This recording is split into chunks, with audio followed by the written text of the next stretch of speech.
Good morning મિત્રો, વિદ્યાર્થી મિત્રો. હવે આપણે હમણાં આગળના તાસમાં આધાર વર્ષ અને આધાર વર્ષ પસંદગીની રીતો, જેમાં એક અચલ આધારની રીત અને બીજી પરંપરિત આધારની રીતને આપણે જોઈ ગયા છે. અને અચલ આધારની રીતના ગુણ અને દોષો અને પરંપરિત આધારની રીતના ગુણ અને મર્યાદા એની ચર્ચા પણ આપણે કરી લીધી છે અને તમને ખ્યાલ પણ આવી ગયો છે. મિત્રો, એના આધારિત સ્વાધ્યાય 1.1ના દાખલા આપણે જોઈશું. બોર્ડ વર્ક તો શક્ય નથી, છતાં હું તમને આ દાખલાની વાત કરું છું. મિત્રો, ચોપડી પણ કદાચ સાથે રાખજો. સ્વાધ્યાય 1.1ને તમે જો, એમાં 4 દાખલા આપેલા છે. પહેલો દાખલો, બીજો. હવે પહેલો દાખલો અને બીજો દાખલો છે એની રીત સરખી છે, એટલે એમાંથી હું તમને એક દાખલો ગણાવીશ અને પછી ત્રીજો અને ચોથા દાખલાની વાત કરીશું. મિત્રો, પહેલા દાખલો હું વાંચું છું, ધ્યાન આપો. અને અહીંયા જે મેં પ્રેમલેટ મૂક્યું છે એની અંદર દાખલો પણ ગણીને મૂકેલો છે. તમને હું સમજાવવા પ્રયત્ન કરું છું. એક શેરની ખાંડના છૂટક ભાવ અંગે નીચેની માહિતી આપી છે. હવે આ માહિતી આપી છે એને તમારે 2008ને આધાર વર્ષ તરીકે લઈને અચલ આધારની રીતે આપણે સૂચકાંક શોધવાનો છે. અને બીજી છે પરંપરિત આધારની રીતે. અને ત્રીજું છે મિત્રો, વર્ષ 2009 અને 2010ના ભાવની સરેરાશના આધારે આધાર વર્ષ લઈ અને આપણે ખાંડના ભાવના સૂચકાંક શોધવાના છે. તો તમે દાખલામાં પ્રેમલેટમાં જોતા જશો. મિત્રો, પહેલાં આપણે વાત કરીશું અચલ આધારની રીતે સૂચકાંક. તો તમે પ્રેમલેટમાં જુઓ જ છો, અચલ આધારની રીત મીન્સ કે દરેક વર્ષના તમને ભાવ આપ્યા છે.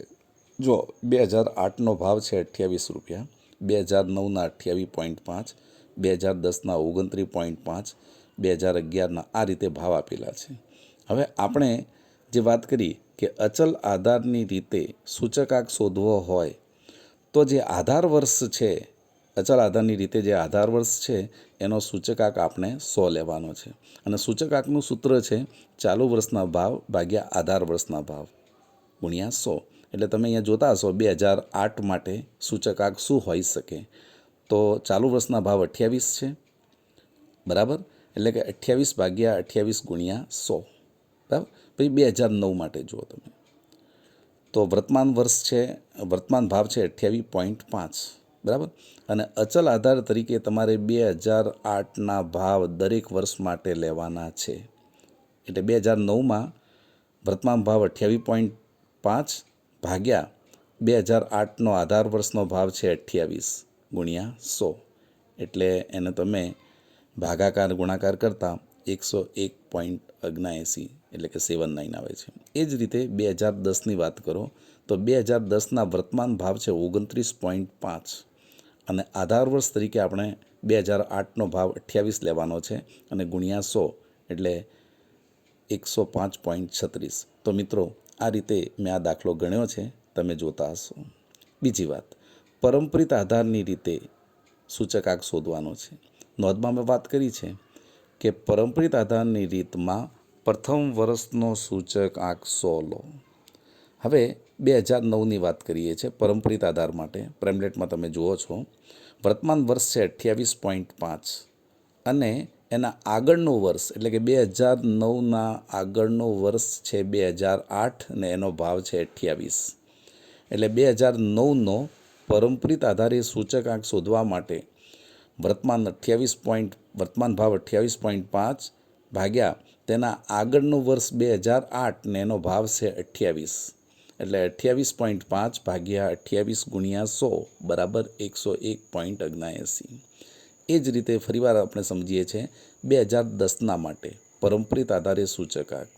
2010 માટે જો એનો વર્તમાન ભાવ છે 29.5 અને એને તરત અગાઉનું એટલે કે 2009નો ભાવ છે 28.5, એને આપણે આધાર વર્ષ તરીકે લેવાનો છે. એટલે 2010 માટે જો 29.5 ભાગ્યા 28.5 ગુણ્યા 100 એટલે કે 103.51.